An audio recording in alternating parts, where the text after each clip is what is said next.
Kimki ayoli homilador bo'lsa, unga yaxshi so'zlar gapirsin. Xosatan tug'iladigan bolasiga, ya'ni ayolini qornini silab turib, har safar 5 xil mavzuda bir hikoya aytsin deydilar. 5 xil mavzudagi hikoya, ularning 4tasi boshqa bo'lsin, har safar aytilganda. Ichida bittasi doim takrorlanadigan hikoya bo'lsin dedilar. Farzand tug'ilgandan keyin ham ota o'sha farzandiga qarab aytsin.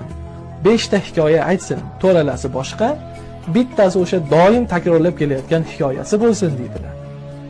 O'sha hikoya kelganda farzand qimirlaydi, otaga qaraydi, o'zini boshqacha tutadi, xatti-harakatlar bilan deydilar.